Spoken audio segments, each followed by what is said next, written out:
Chegou agora o momento da palavra. Nós passamos para o nosso irmão jovem Márcio, que vai estar ministrando a palavra, vai ser porta-voz de Deus para nossas vidas nessa noite.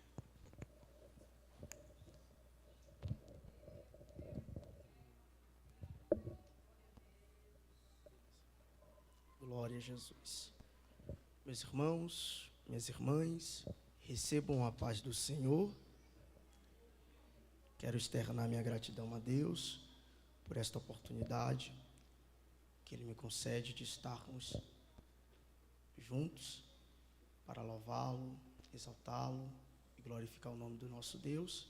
Sou grato a Deus pela vida do nosso pastor presidente Aristóteles. Deus abençoe sua vida, sua família, seu ministério. É uma honra conhecê-lo, uma responsabilidade estar pregando diante do Senhor, na presença do nosso pastor. Sou grato a Deus pela vida de todos, pastores e obreiros desta casa, que o céu possa estar abençoando a cada um de forma poderosa. Sou grato a Deus também pela vida da missionária Kelly. Isso, eu conheço a senhora de algum lugar, mas que Deus possa estar abençoando de forma poderosa. É uma honra conhecê-la e eu não sou digno de estar pregando diante da senhora, mas que Deus possa estar abençoando em nome de Jesus. Quero também externar minha gratidão a Deus pela vida do meu amigo, meu assessor, pastor Ricardo Oliveira. Deus abençoe a vida de Ricardo Oliveira de forma poderosa. Ele que tem sido o canal de Deus para eu estar pregando em alguns lugares da Bahia. Sou grato a Deus também pela vida do nosso irmão Wenderson. Deus abençoe o Wendel de forma poderosa, em nome de Jesus. Toda igreja, que o céu possa abençoá-los. É uma honra estar servindo a Assembleia de Deus de Itapetinga nesta noite. Que Deus conceda graça em nome de Jesus. Abra comigo sua Bíblia.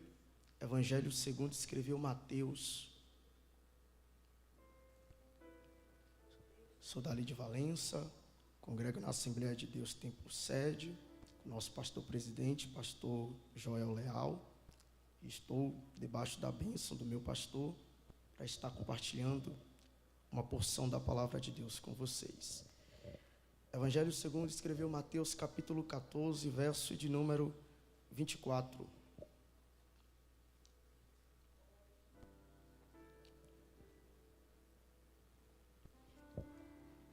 Que vai dizer assim, Evangelho segundo escreveu Mateus, capítulo de número 14, verso 24, que vai dizer assim: o barco, porém, estava já no meio do mar, agitado, açoitado pelas ondas, porque o vento era contrário. Mas à quarta vigília da noite, Jesus foi até eles andando sobre o mar. E quando os discípulos viram andando sobre o mar, perturbaram-se, dizendo: é um fantasma. E gritaram de medo.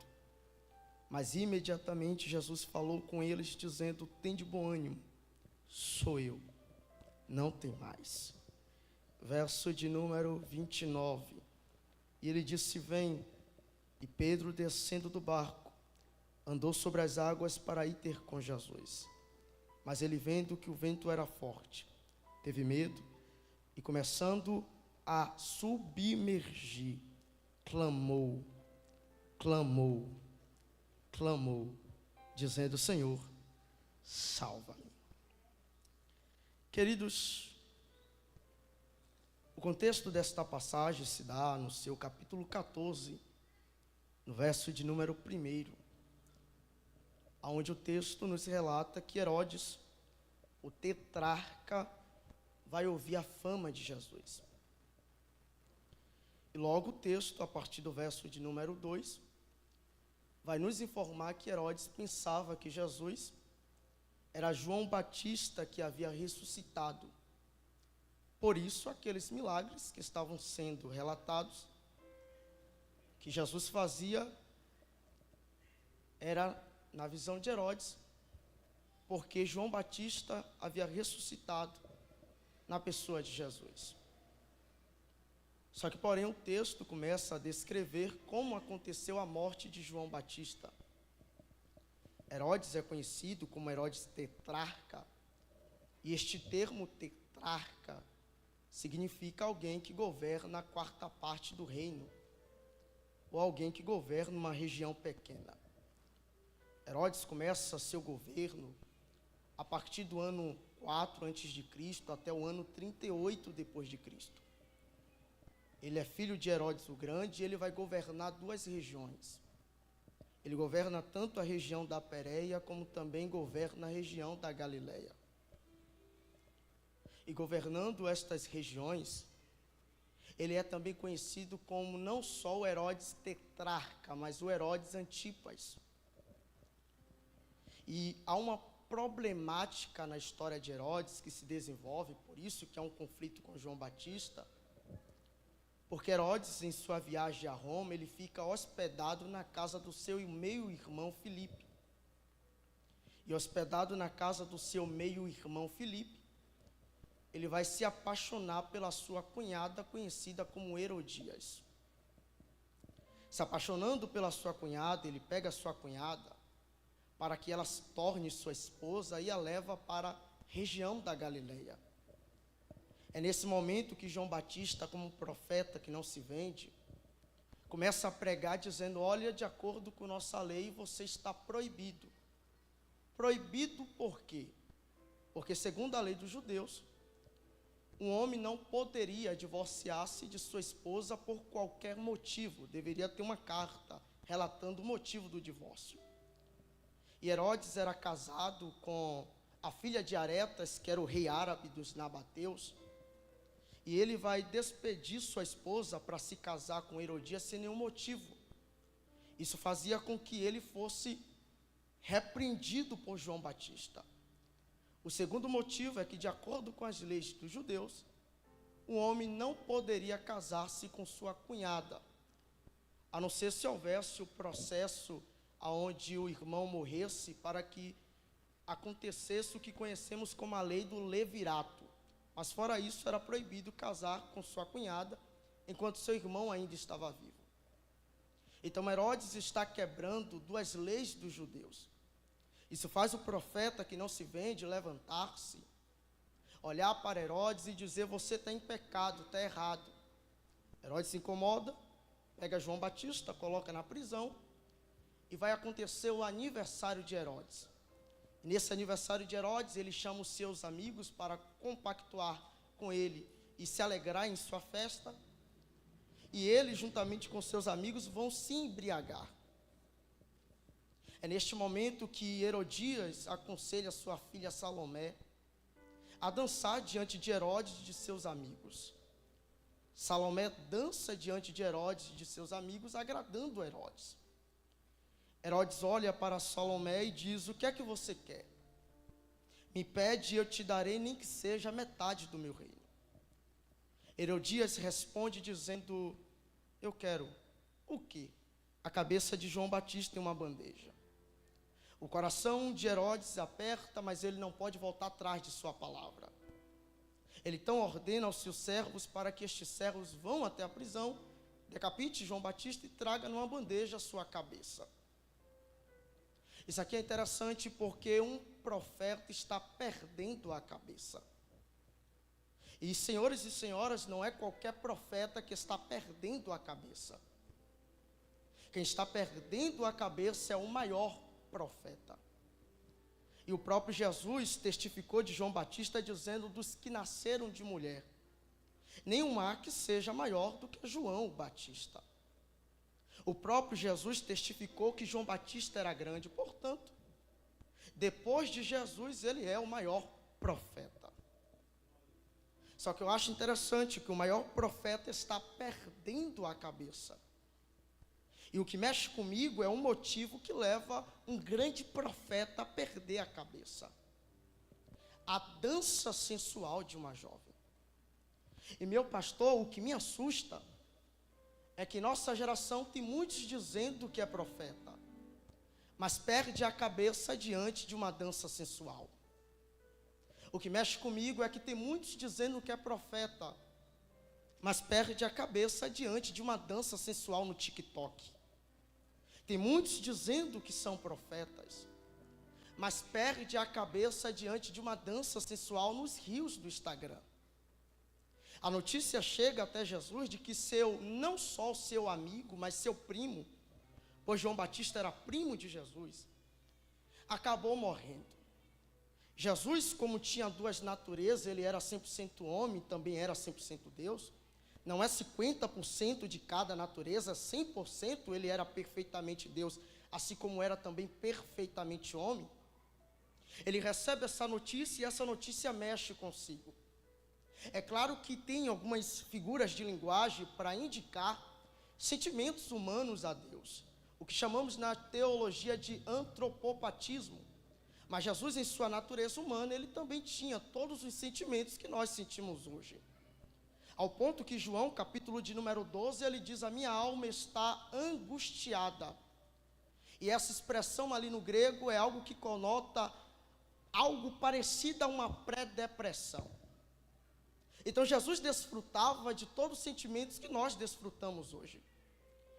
E como ele recebe uma notícia que ele acabou perdendo alguém que era próximo a ele, ele acabou perdendo alguém que ele amava muito, ele acabou tendo uma grande perda, ele vai se retirar para o deserto, para um lugar à parte. E a multidão, não reconhecendo a perda que Jesus sofreu, mas reconhecendo a unção que está sobre ele, vai entrar dentro desse deserto e vai começar a procurar por Jesus. A multidão começa a apresentar seus enfermos e doentes diante de Jesus. E o texto diz que Jesus vai começar a curar um por um.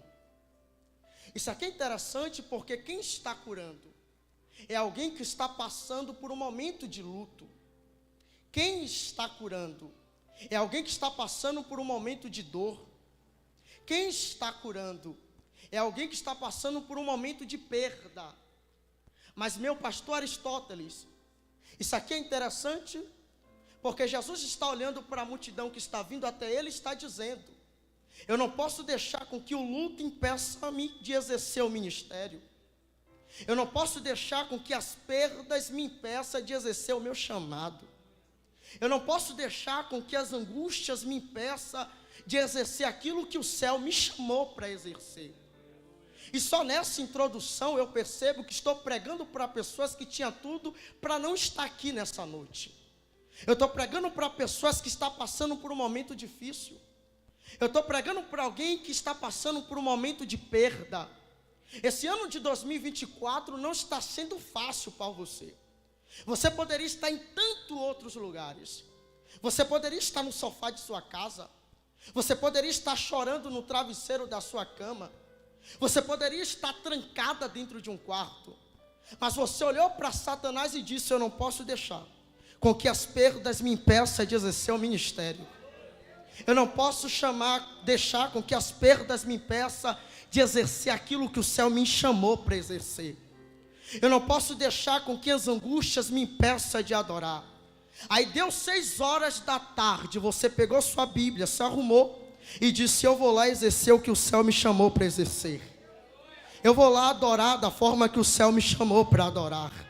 Eu vou lá oferecer o meu culto da forma que o céu me chamou para oferecer. Tinha tudo para parar, mas você não parou. Tinha tudo para desistir, mas você não desistiu. Tinha tudo para não estar aqui, mas você está. É porque você está da mesma forma com Jesus. As angústias não te impedem de você exercer aquilo que o céu te chamou para exercer. Alguém que está comigo nessa palavra.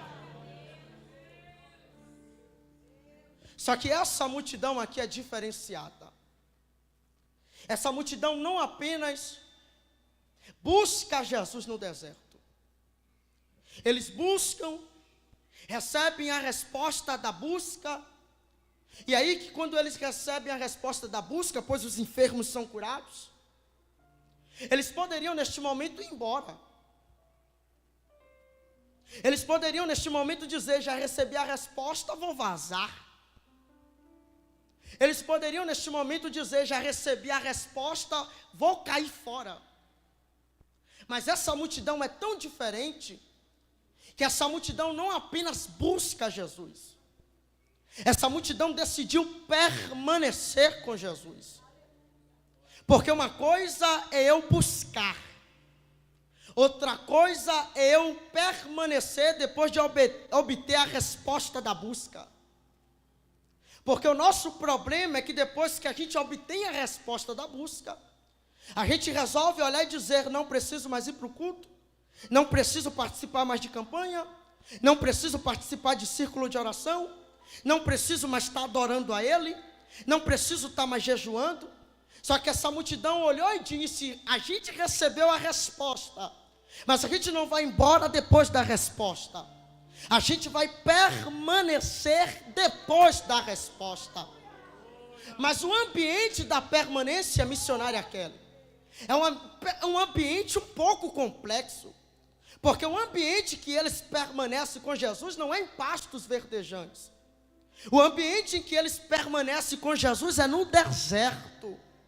Porque é fácil eu permanecer quando estou com o dinheiro no bolso. Difícil é eu permanecer no meio do deserto. Fácil é eu permanecer com ele quando o cartão de crédito está com limite bom. Difícil é eu permanecer com ele quando o cartão de crédito entra no vermelho. Fácil é eu permanecer com ele quando minha saúde está boa. Difícil é eu permanecer com ele quando minha saúde vai de mal a pior. Essa multidão olhou e disse: a gente não vai embora, a gente vai permanecer com ele. No meio desse deserto, a gente não vai desviar, a gente não vai se afastar, a gente não vai retroceder, a gente vai permanecer com Cristo. No meio desse deserto, a multidão não vai embora, mas um discípulo se incomoda, se apresenta diante de Jesus e diz: mestre, olha o horário, já é tarde, manda essa multidão embora. Jesus olha para os discípulos e diz: eu despedir a Assembleia de Deus sede, que me busca no deserto e permanece no deserto, de mãos vazias? Coloca a Assembleia de Deus para se assentar. Porque todos aqueles que me buscam e permanecem no deserto não vai voltar para casa nessa noite de quarta-feira de mãos vazias. Todos aqueles que me buscam quando já é tarde e permanecem no deserto não vai voltar para casa da forma que veio. Levanta suas mãos para receber isso daqui. O céu me trouxe da Assembleia de Deus Templo Sede em Valença para liberar sobre a vida de alguém. Você não vai voltar para casa da mesma forma que você veio. Você não vai voltar para casa da mesma forma que você está. Se prepara, porque nessa noite o céu está colocando o céu está colocando providência, o céu está colocando realizações de sonho, o céu está colocando milagre na sua mão. Está dizendo: você não vai voltar para casa da mesma forma que você veio. Senta na mesa, porque eu tenho um milagre para ti.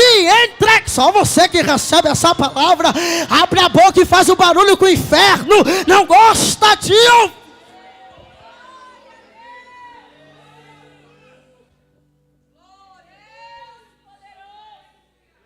Ele coloca pão na mesa, alimenta as multidões, olha para os discípulos e diz: eu agora vou tratar com vocês. Entrem neste barco, passem para a outra banda, e o Senhor, vou orar. Jesus sobe ao monte alto depois de despedir a multidão alimentada, saciada, cheia, e ele começa a orar.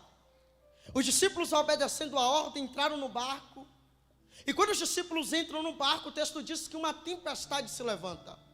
Não dá para eu explicar de forma detalhada porque do horário, mas essa tempestade é provocada pelos ventos que descem do Monte Hermon, soprando sobre o lago da Galileia, criando alguns tsunami ou ondas que se elevam a mais de 3, 5 metros de altura. Essas ondas começam a açoitar, a espancar, a bater, a castigar o barco dos discípulos. E essas ondas vão começar a passar por cima do barco. No texto paralelo, o texto nos revela que Jesus vai avistar os discípulos sofrendo no meio da tempestade.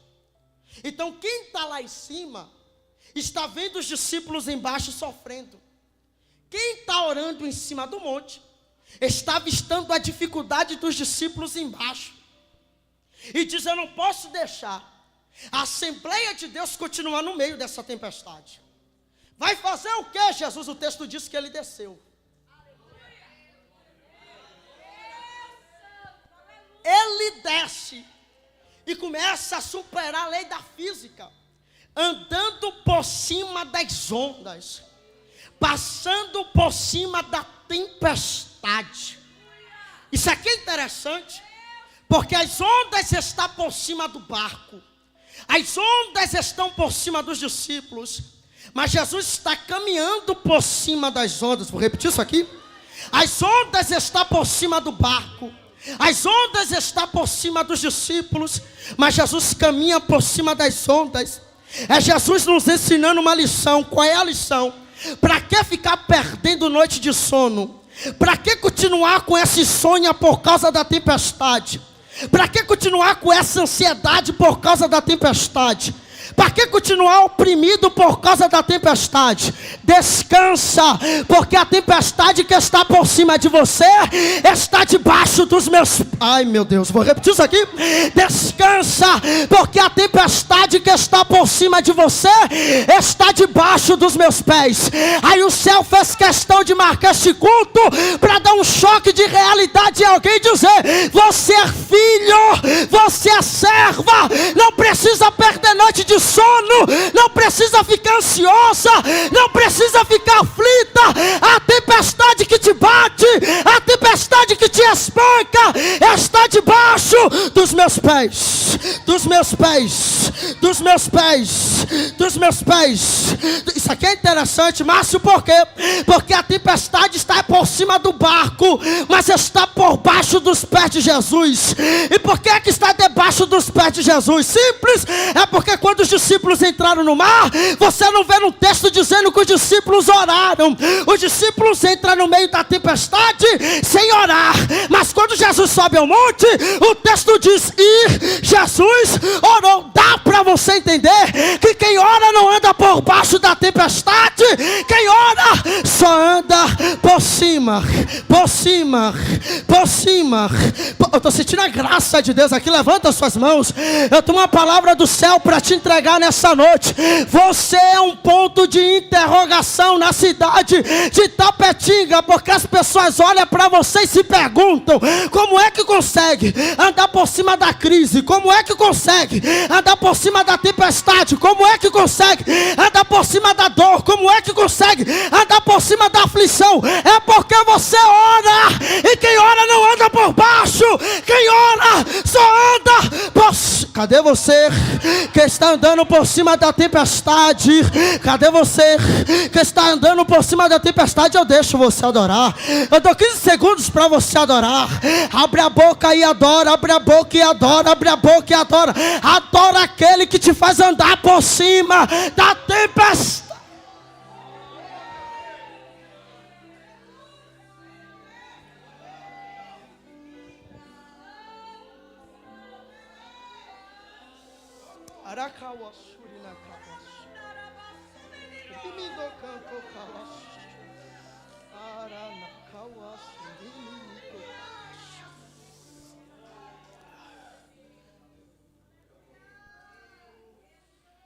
Ele se aproxima, os discípulos dizem: é um fantasma.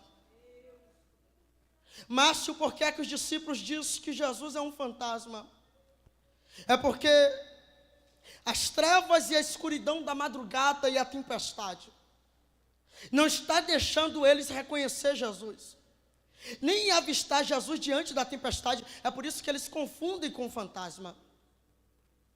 Mas eu acho interessante é que o texto paralelo nos informa que de lá de cima, não me perguntem a quantos quilômetros estava de distância, mas de lá de cima Jesus avistou os discípulos. No meio da tempestade é Jesus dizendo: essa tempestade não consegue deixar você, e não deixar você me enxergar no meio dela, mas eu não te perdi de vista. Essa crise não te deixa enxergar Jesus no meio da crise, Mas Jesus está dizendo para alguém: eu não perdi você de vista. Essas trevas não permitem você enxergar Jesus no meio deste vale. Mas Ele te trouxe aqui para te dizer: eu não perdi você de vista. E eu estou pregando para pessoas aqui que a pergunta é: cadê o Senhor no meio da minha dor que eu não enxergo? Cadê o Senhor no meio do meu sofrimento que eu não enxergo? Cadê o Senhor no meio dessa aflição que eu não estou vendo? Aí o céu marcou esse encontro para te dizer: você não consegue me enxergar no meio da dor, porque a dor está limitando sua visão. Mas descansa, eu não perdi você de vista. Aí Pedro olha para Jesus, porque Jesus fala para eles: não temas, sou eu. Isso aqui é interessante, porque Jesus não acalma primeiro a tempestade.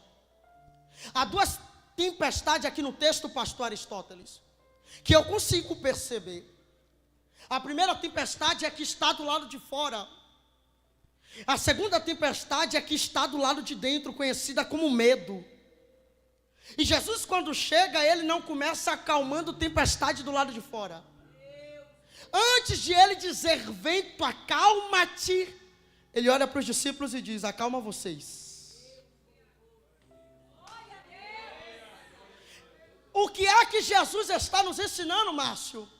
O que Jesus está nos ensinando é possível ter paz do lado de dentro, em meio a essa tempestade do lado de fora. É por isso que antes de resolver tempestades do lado de fora, eu primeiro vou trabalhar em você do lado de... É possível ter paz do lado de dentro em meio a tempestades do lado de fora. Vou repetir para ver se mais alguém pega. É possível ter paz do lado de dentro no meio desta crise do lado de fora. O céu te trouxe aqui para te dizer: antes de eu acalmar a tempestade do lado de fora, eu primeiro vou acalmar essa ansiedade do lado de dentro. Antes de resolver este problema do lado de fora, eu vou acalmar essa crise que se instalou do lado de dentro. Tá bom, pregador? E qual é a garantia que eu posso ter paz do lado de dentro no meio da tempestade do lado de fora? Ele diz: não temas. Não temas, porque sou eu. Sou eu. Eu vou repetir para quem tem mão para levantar e boca para dar glória. Você pode ter paz do lado de dentro. E qual é a garantia? É que no meio dessa tempestade eu estou com você. Não temas, sou eu. Sou eu. O céu está mandando eu liberar sobre essa igreja. Márcio, avisa para o meu povo: a minha presença está com eles no meio dessa tempestade. A minha presença está com eles no meio dessa crise. A minha presença está com eles no meio dessa ansiedade. Você não precisa ter medo. Sou eu. Sou eu. Sou eu.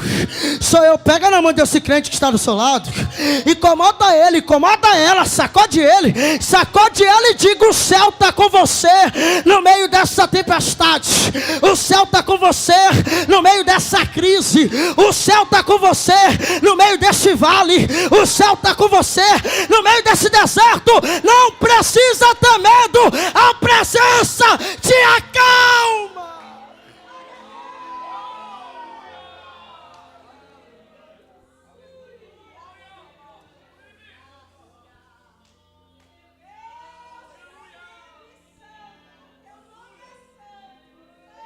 Concluo. Tá bom, Senhor. Já que é o Senhor mesmo, me dá uma prova. Me leva a andar por cima das águas. Aí Jesus olha para Pedro e diz: vem. O texto diz que Pedro desce do barco e começa a andar sobre as águas por cima de Jesus. Eu tenho algumas pérolas, mas não dá para entregar tudo porque do horário. Mas eu quero que você entenda, para você ficar com gosto na boca, água na boca e querer mais, que Jesus não acalma a tempestade para fazer Pedro andar por cima das águas. Jesus faz Pedro andar por cima das águas no meio da tempestade. Aí Pedro começa a andar por cima das águas para ir ao encontro de Jesus. E quando ele começa a andar por cima das águas, O texto diz que Pedro vai sentir o vento forte que sopra e vai começar a afundar. Quando Pedro afunda, começa a afundar, o texto diz, e Pedro clamou. Aí o texto diz que Jesus estendeu a mão e colocou Pedro de pé. E os dois voltaram para o barco. Isso aqui é interessante, meu pastor, com muito respeito, isso aqui é uma pérola. Se vocês não pegar isso, eu estou amando pregar aqui. Estou amando. Mas se vocês não pegar isso, eu não volto mais. Isso aqui é uma pérola, eu vou liberar pérolas para ovelhas aqui. Jesus pega Pedro, começa a andar por cima das águas com Pedro.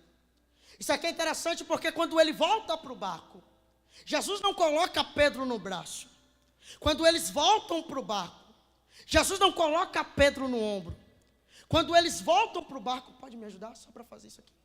Jesus faz isso aqui com Pedro, ó. Glória a Deus. Alguém pegou? Isso aqui é interessante. Interessante por quê? Porque você não vê mais no texto Pedro afundando. Pedro está andando novamente por cima das águas, voltando para o barco e sem afundar.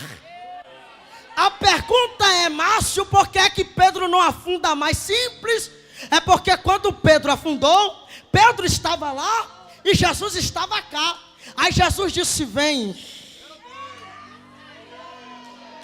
Mas quando Pedro volta, Pedro não volta da mesma forma que veio. Pedro veio sozinho, mas quando ele volta para o barco, Jesus pega na mão dele e diz, agora você vai andar comigo.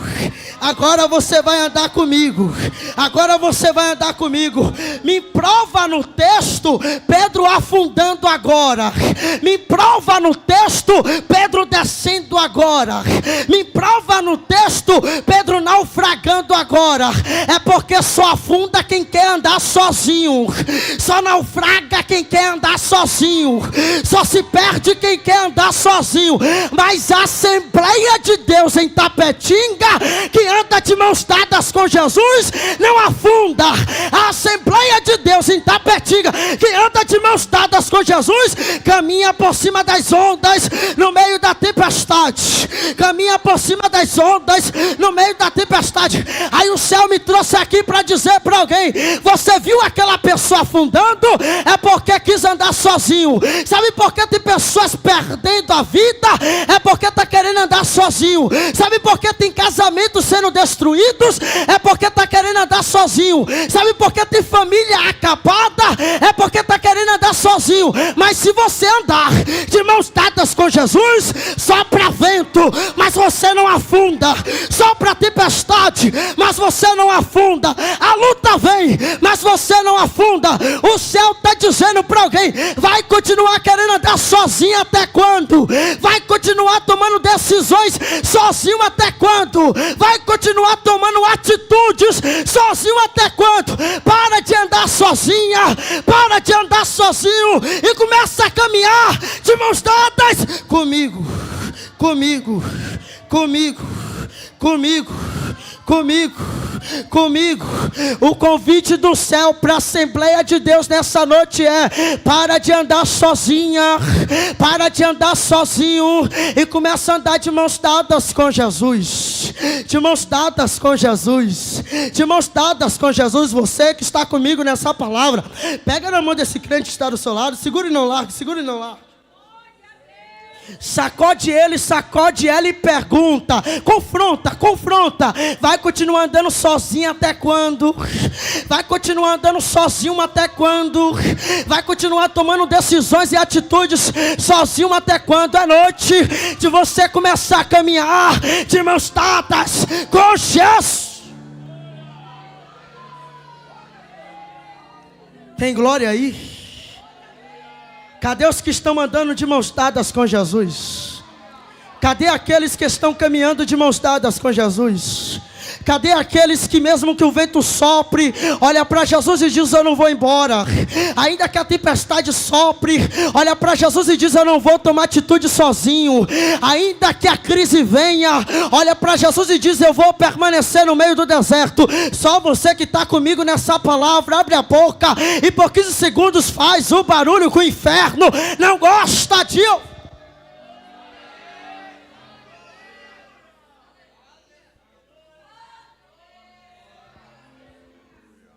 Posso pedir para eles se colocarem de pé?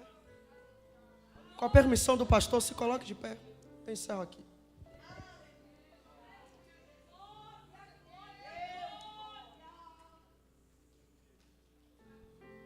Abaixe sua cabeça, eu quero orar por você. Você que está passando por um momento complicado. Você que está no meio dessa crise. E a sua pergunta é: cadê Jesus? Que eu não consigo enxergar. Cadê Jesus que eu não consigo ver? Você que está no meio dessa crise, ansiosa, com insônia, não consegue descansar nem dormir nele. Eu quero orar por você. Abaixe sua cabeça em nome de Jesus. Senhor Deus, a tua palavra foi ministrada nessa noite. E só o Senhor sabe como é que está a mente e o coração de cada um que aqui está. É por isso que meu pedido nessa noite é visita. Não de fora para dentro, mas de dentro para fora. Que o Senhor venha tocar na alma. E que teu Espírito possa habitar no espírito humano de cada um. Pai, que o Senhor venha trazer gozo para a alma. Que o Senhor venha trazer regozijo. E que o Senhor venha trazer calmaria. Deus, começa a acalmar tempestades na mente de pessoas. Começa a acalmar tempestades na alma de pessoas. Mostra para eles que é possível ter paz do lado de dentro. Ainda que o vento sopre contrário do lado de fora. Mas agora que o Senhor já começou a trabalhar do lado de dentro, este teu pequeno servo pede mais uma coisa: acalma a tempestade também do lado de fora. Cessa essa crise do lado de fora. Cessa essa tempestade do lado de fora. E faz com que a tua igreja viva um novo tempo. Eu estou sentindo algo do céu para liberar sobre a vida de vocês. A partir desta noite, e não vai passar dessa noite, o céu está começando a mexer em vales de pessoas aqui. O céu está começando a visitar aquela casa. O céu está começando a visitar aquela família. O céu está começando a visitar aquele marido. O céu está começando a visitar aquele filho. E está dizendo: eu estou colocando aquele vale que estava desarrumado em ordem. Eu estou colocando aquele vale que estava bagunçado em ordem. E o céu está mandando dizer: Márcio, avisa para o meu povo que eu não estou apenas acalmando tempestades do lado de dentro. Eu estou também trazendo calmarias para tempestades do lado de fora. Você que recebe isso, aplaude e glorifique a Jesus. A minha história sabe tudo sobre mim, para ver quantas guerras já venci. Sobrevivi adorando, sobrevivi confiando, sobrevivi, não desisti. Deus cuida de mim. Cante, cante, cante. Sobrevivi. Sobrevivi confiando. Sobrevivi. Não desisti. Deus cuida de mim.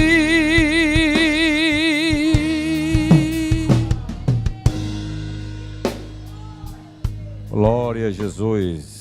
Amém.